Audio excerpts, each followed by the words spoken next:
In today's video, I'm going to teach you how to add a background in Adobe Express.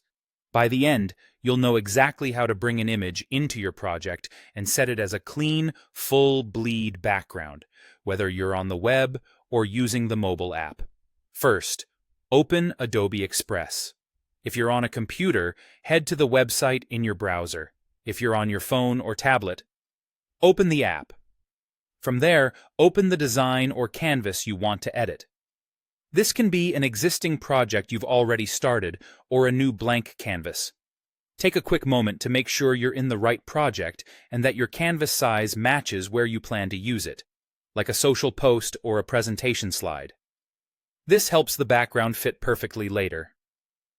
Next, it's time to bring in your image. Look to the left panel and select Add Content, then choose Media and then Photos. This is where you'll upload an image from your device. Pick a high-resolution file if you can. Backgrounds look best when they're sharp and large enough to fill the entire canvas without stretching. After you select your file, give it a moment to upload. You'll see the image appear in your project. Once your photo is in the project, click to select it so it's highlighted. You'll know it's selected when you see the image controls and the image panel options appear.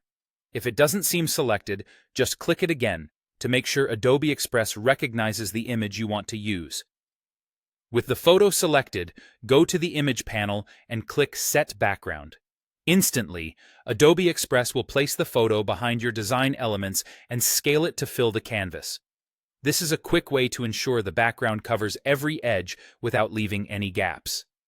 If anything on your canvas is now hard to see, remember that you can adjust those elements later. For now, focus on getting the background in place. Finally, refine the composition by reframing the background image. Use the available controls to reposition the photo and adjust which part is emphasized. You can drag to shift the focal area or zoom slightly if needed, keeping important details centered and avoiding cutting off key parts at the edges. Watch out for pixelation. If the image looks blurry when you zoom, try pulling back a bit so it stays crisp. That's it. You've opened your project, added a photo, set it as the background, and reframed it for a polished look.